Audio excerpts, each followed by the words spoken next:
Veja, o que aconteceu?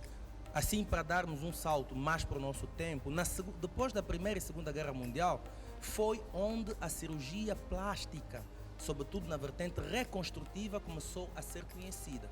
Porque houve muitas pessoas que tiveram defeitos na guerra, soldados sobretudo. E quando se reenquadravam na sociedade, eles tinham o direito de poder melhorar alguns defeitos que a guerra lhes proporcionou. Então, aí muitos cirurgiões começaram a atuar nessa área. Mas, com o tempo, começou a haver diminuição desses procedimentos de reconstrução. Então, aí até houve em alguns parlamentos que disseram por que aquele cidadão que, por ter sido militar, emprego, porque perdeu o nariz na guerra e tem a autoestima baixa, claro, lhe dá uma possibilidade de melhorar o nariz, porque não uma senhora que o tempo também lhe destruiu, entre aspas, claro, a característica, por que não pode ter o direito de receber uma cirurgia e se tornar mais jovem? E estas cirurgias, doutor, que falávamos que acabam por ser cirurgias para aumentar a autoestima, porque como o doutor bem dizia, nada no seu organismo vai ficar debilitado por já não estar como estavam, tem causado ainda muita polêmica. Há muitos que são contra e muitos que são a favor. Ora bem, nós estamos de volta. A nossa pequena Neuza foi lanchar, era a hora do lanche, então foi lanchar. Mas continuamos aqui com o nosso doutor para continuarmos a falar então sobre cirurgias. E nós víamos ali, era o que eu dizia, que muitas pessoas são a favor, muitas são contra. E também às vezes ouvimos nas notícias, enfim, casos de meninas que com muito cedo já começam a fazer essas cirurgias, com 20 anos mesmo até, sem terem dado à luz, já põem silicone e muitas outras cirurgias. O que o doutor acha disso? Qual é o seu posicionamento? Do ponto de vista geral, nós temos que aceitar, e eu como médico devo aceitar isso, que há países no mundo que desenvolveram muito nessa área, porque esses países investiram nessa área, como os Estados Unidos e o Brasil. Então, esses países investiram na indústria farmacêutica e eles têm condições para fazer esse tipo de procedimentos, sobretudo voltados à área de estética que você está falando nesse momento. Então, nós devemos sempre estar dentro do nosso contexto. Isso é fundamental. Quando você quer alguma coisa, você deve saber onde é que você está. Exato. Claro, se essa reportagem estivesse a ser feita nos Estados Unidos, se nós estivéssemos lá, nós nem teríamos dúvida disso. Porque é uma sociedade que faz esses procedimentos como um procedimento cirúrgico qualquer. E a nossa realidade? Então, a nossa realidade é totalmente diferente.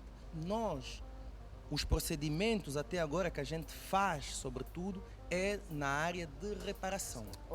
Como eu falei do Hospital de Queimados, falei agora a Josina Machel. Primeiro porque a cirurgia estética, mesmo nesses países que eu estou a falar, não é de responsabilidade do Estado. Exato. É da responsabilidade de entidades privadas, porque você acha que alguma coisa não está bem, quer mudar, isso é problema exatamente seu. E não é o Estado que financia esse tipo.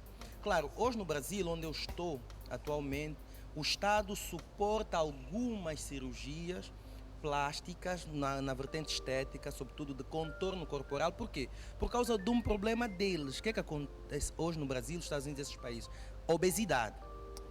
A obesidade passa a ser para eles um problema de saúde pública. Então, eles têm tratamentos contra a obesidade. Desenvolveram a cirurgia bariátrica, que é a redução do estômago. Mas, claro, o paciente não vai diretamente para a redução. O paciente passa por psicólogo, passa por nutricionistas, passa por endocrinologista. Você precisa saber a causa da obesidade desse paciente. Aí ele depois passa para a cirurgia gástrica, que é diminuir o estômago, vai comer pouco e começa a emagrecer. Então, quando ele emagrece, como a gordura toda desaparece, ficam as tais peles, né? O excesso. Sobra excesso de pele. Claro que é uma situação não confortável. Bastante desagradável. Bastante desagradável. Isso, o Estado brasileiro, que é uma situação particular deles, eles apoiam esse tipo de procedimentos. E também nas universidades, por questões meramente pedagógicas, não é? Porque exatamente, o cirurgião plástico deve se formar em toda vertente, porque você não é obrigado a trabalhar no Estado quando se terminar. Você pode trabalhar no privado. E hoje, o que é que se passou no mundo? Se nós tivéssemos agora, na altura da Primeira e Segunda Guerra Mundial, ninguém estaria a falar de estética aqui. Estaríamos a falar das cirurgias reparadoras. É que naquela altura mais se fazia. Então, nos anos 80 houve uma explosão nos Estados Unidos. Passou-se a fazer mais as cirurgias estéticas. E hoje é o que mais se faz. E o procedimento mais realizado no mundo são as lipoaspirações e as mamoplastias de aumento. Que desenvolveu-se o silicone. Então, também você tem que saber a realidade da mulher europeia, a mulher americana. Pois que é, do são ponto de vista constitucional, a mulher africana tem mais, normalmente, grandes quantidades. E falando aqui, estávamos a falar do nosso contexto. Eu sei que o Dr. Dadibo Cusso está a fazer uma pós-graduação em cirurgia plástica pela Universidade de Campinas, São Paulo, Brasil. E tem também visto muitos angolanos irem para este país para fazer essas cirurgias estéticas. Pessoalmente não vi muitos, mas tem conhecimento, tem informação. Mas tem conhecimento, porque hoje você entra na internet e você vê logo as estatísticas de algumas clínicas brasileiras e você vê, e eles falam, em tempos eu estive num congresso onde o professor Ivo Pitangui, que é um dos cirurgiões plásticos do mundo e a nível do Brasil, eu consegui ter uma conversa com ele, ele me falou, olha, você veio de Angola assim, eu já operei muita gente do seu país e as mulheres são muito vaidosas, têm me procurado muito. Então, agora diga-me uma coisa, doutor, e já porque falam do Dr. Ivo Pitangui, teve a oportunidade de estar com ele. Por que ele nunca fez nenhuma cirurgia plástica? Ele pessoalmente? Sim. Estética? Sim. É porque a cirurgia estética é vontade própria. É uma questão de autoestima. Você nunca é por indicação médica. Aí é onde é que está o nosso grande problema. Exato. Eu não posso chegar e dizer, olha, eu acho que o seu nariz não está bem, falta uma coisa aqui, não. Você é que precisa chegar a essa conclusão. Okay. Então, por isso é que eu cirurgião plástico, penso que não terei, pelo menos até agora, motivo para fazer algum procedimento em mim. Estético, não. Então, isso depende de você. E aí onde é que está o problema? A indicação é do paciente. E a orientação, diferente. O médico deve orientar. E do conhecimento e da experiência que tem, será que já temos condições criadas aqui no país para começar a fazer cirurgias estéticas? Para fazer cirurgia estética eu posso falar assim, sem ter medo de errar, não. Não por quê? Porque existem muitas componentes que devem ser porque cirurgia não é só o ato. Ao depois? Na mesa, no momento, não. Claro. Tem o pré-operatório. E o pré-operatório começa com uma série de condições que devem ser criadas. No pré-operatório você precisa de ter psicólogos que atuam nessa área. Você precisa saber o que é que o paciente quer fazer. Ele tem aqui farmácias para comprar aquilo que ele precisa ter no pós-operatório, como é o caso das malhas de compressão, sutiãs pós-operatório, de mamoplastias, de abdominoplastia. Ele tem aqui, vai comprar aonde? Você coloca um silicone na mama aqui, hoje. Se porventura você colocar aqui, você tem que trazer de fora. Pois. Se você colocar aqui e se o silicone complicar, por exemplo, uma contratura ou uma outra complicação, que você precisa de retirar o silicone, você tem que buscar de novo, isso não funciona assim. Não funciona. As condições devem ser criadas no local, é aquilo que eu falei.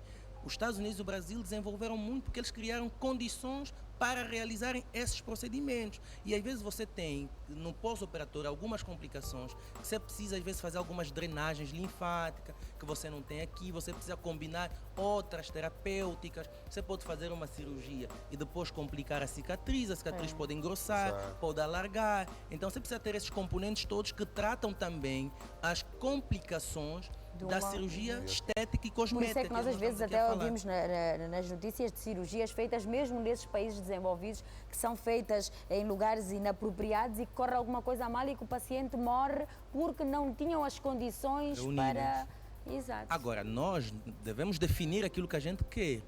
Hoje o Hospital José Machel definiu o perfil para o serviço de cirurgia plástica. Claro. É um serviço voltado para a reconstrução. Vamos reparar lábios leoporinos, são reparados as crianças que nascem com a boca, o lábio separado, deformidades congênitas. Nós até temos o Hospital de Oncologia, vocês sabem que o cancro da mama é um dos tumores mais frequentes na mulher. Quantas mulheres são mastectomizadas? Mastectomizar é retirar cirurgicamente a mama por causa de um tumor.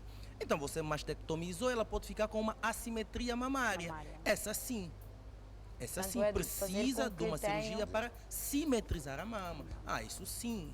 Essa você precisa de dá oportunidade. Há um síndrome muito frequente aqui, não sei, mas nos outros países, que é o Poland, que é um síndrome que dá assimetria, que as meninas já nascem com uma mama, desenvolve e a outra não. Claro, isso esteticamente você precisa reparar, corrigir, porque senão ela não consegue ir à praia, não consegue colocar um sutiã. Então a gente precisa primeiro, priorizar, digamos, exatamente, não é? ver qual é o nosso perfil que a gente quer e tendo em conta a nossa realidade.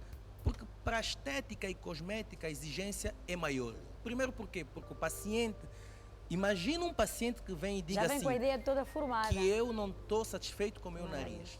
Você opera e se ela não gostar da cirurgia? Pois é. Você pode não ter meios adicionais. Ou, por exemplo, você operou e depois a cicatriz faz um queloide, que é aquela cicatriz grossa. E depois você, não, aqui no nosso país nós não temos medicação para tratar os queloides, então... Claro, é complicado. Então, não é assim que isso funciona. Você precisa criar condições para o pré-operatório, o intraoperatório, o pós-operatório e tratar as complicações que advirem desse ato. Exatamente. Então, é aí, se nós, como cirurgiões plásticos, queremos amanhã fazer cirurgias estéticas, então nós devemos dar os passos que os países hoje famosos nesses procedimentos deram. Quais são os passos, doutor? Desenvolver a fábrica, a indústria farmacêutica. Você tem que ter as coisas aqui. Você não precisa sair para ir buscar. Você tem que ter aqui as Até coisas. porque um paciente no bloco operatório não pode esperar que venha alguma coisa de um outro país para lhe salvar a vida no caso de uma complicação, verdade, de doutor? medicamentos aqui Então, no país. eu já vi. Eu não sei como é que se faz aqui, não tenho noção. Imagino que você vai colocar uma prótese mamária. E no intraoperatório a prótese rebenta. Já vi acontecer. E aí, se a paciente prótese veio de fora. um par e só veio de fora? É complicado. Então, Doutor, são todas essas situações que a gente precisa... tem que Doutor, quando é equacionar que primeiro. regressa para São Paulo? Tenho mais 2 semanas aqui em Angola. Mas depois vai se formar e depois vem para aqui. Volto definitivamente em julho do próximo ano. Está cá. Estou cá. Obrigada Para por dar ter a minha vindo. contribuição para o e país. vamos sobretudo esperar, na área de reparação. e vamos esperar que venha também mais vezes dar a sua contribuição aqui ao Zimbabwe. Sempre que chamarem, eu venho. Obrigada, doutor. Prazer. Muito obrigado. Até a próxima. Doutor. Obrigado, doutor. Até a próxima. Estou despachado. Está sim, senhora, Obrigado. doutor. A consulta foi marcada em hora, é verdade. Promover a saúde Eras para capaz de prevenir a fazer doença. uma cirurgia de estética? Bem, não. Lisa, nunca diga nunca. Opa, eu estética eu posso Nunca dizer diga mesmo nunca. nunca. Isso Eu não tenho posso aqui medo de bloco reafirmar, operatório. não. Nunca diga nunca. Não sabe. Eu tenho medo da velhice, quem sabe. Opa, mas